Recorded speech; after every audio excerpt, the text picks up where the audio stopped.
Hola clase. Today we're going to be talking about adjectives. So for those of you that need a little reminder, an adjective is a word that describes a noun. So it describes a person, a place, a thing, or idea. Now in Spanish, see if I can get this to the right side here, our adjectives actually agree with the masculine, feminine forms of the nouns, or if it's plural, they'll have to agree with that. We use this word agree, meaning that it has to match in number and gender with the noun that it describes. For example, I've got here rico and rica.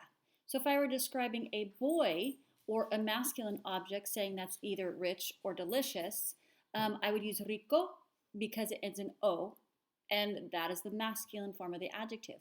If I was describing a girl, I would use rica because feminine endings are A, okay?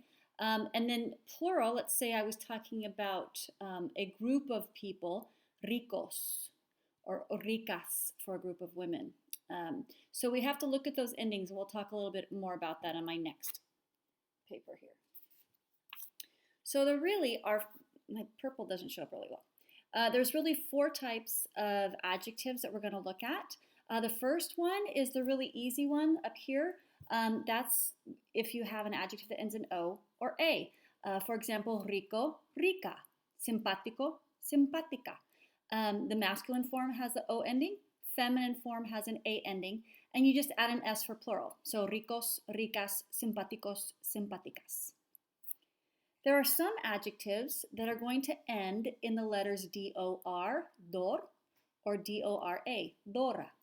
So the masculine form is dor, and the feminine form is dora. For example, trabajador for the masculine form of hard worker, trabajadora, the feminine form for hard worker. So if I was describing a boy as a hard worker, I'd say es trabajador.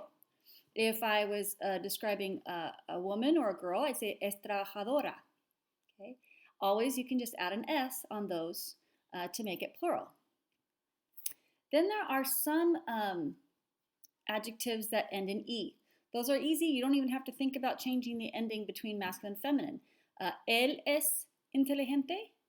Ella es inteligente. It's the same for masculine or feminine. Just remember to add an S if it's plural because you want that to match both in gender and in number. The last kind of adjective is the ones that end in ista. These are the adjectives that some of my students will have trouble with, and they'll say isto. We don't want to change it to isto. It's deportista, for example. He's sports-minded or athletic. Él es deportista. Ella es deportista. It won't change. We don't take that A ending off. It's always ista. And if it's more than one, like the others, add an S. Okay?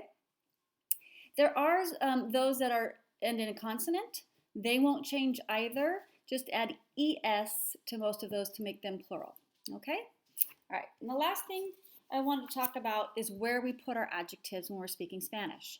In English, we usually put our adjective before the red car, the hardworking person. In Spanish, however, we're going to put our adjectives after the noun in most cases. For example, English, the nice boy. Nice came before boy. But in Spanish, we're going to say el chico simpático. The boy nice is how it would translate directly. Okay? She is a tall girl. Es una chica alta. The alta came after the chica. Okay? So that's our adjective placement.